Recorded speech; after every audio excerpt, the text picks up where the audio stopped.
Hello, I'm Ben, and I'm back again to share some more updates your ways from Grips.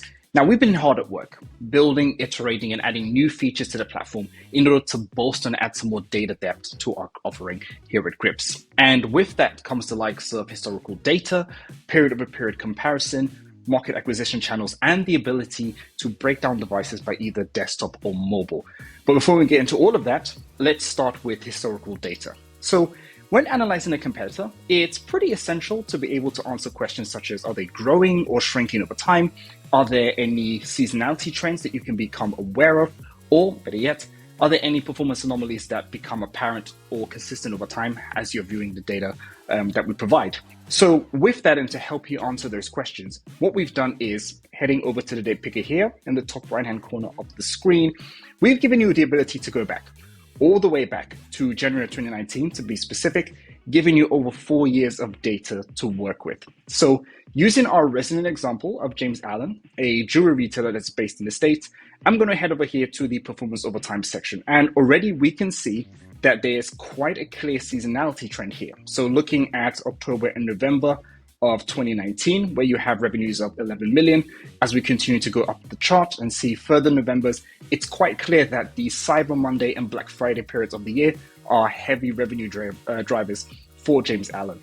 And with that, if we take January of 2019, where their revenue is sitting at around $10 million, and with this 4 years of data to work with, we head on over to January of 2023. Well, they've more than doubled that to over $28 million. So for an even better way to understand the growth story here for James Allen, what we're going to do is use our new feature called period-over-period comparison. And we're going to do a year-over-year growth analysis of James Allen to sort of highlight how this feature works and the value it brings to you. So I'm here in the date picker, and we have January to December selected, but now you notice we also do have the previous year also allowed. So this will now give you the ability to compare both 2021 and 2022. And as we head here to the key metrics section, starting with the revenue, we can see that this increased by over 6% in 2022 for James Allen, which is not bad by any means.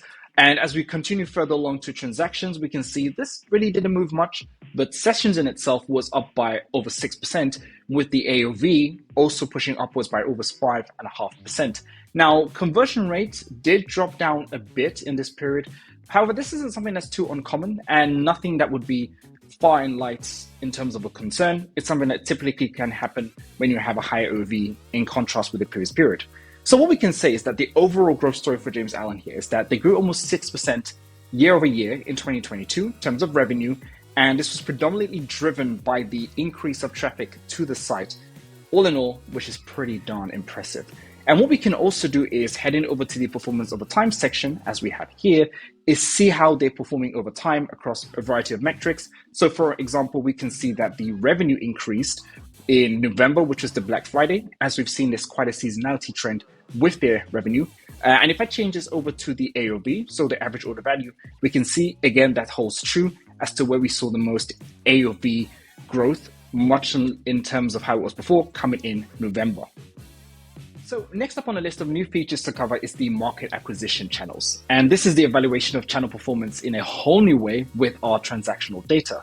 And with this channel section, what we've done is given you the ability to see what marketing channels are actually driving sales. And we've included the likes of organic, referral, paid search, just from Google search ads, as well as direct and social. And it's available for all of our hero transactional metrics.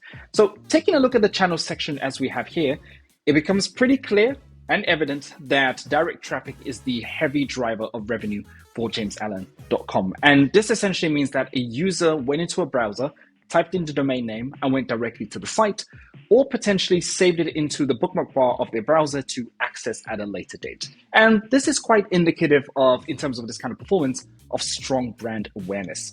Taking a look at the chart once more, as we have this clear sight of revenue being driven by direct traffic, if I switch this over to the AOV once more, average order value, we can see that this also fits clear on the time series with AOV in direct traffic having the highest as well as also fitting the month of November, where we saw with Black Friday and Cyber Monday being a heavy trigger in terms of the seasonality trend.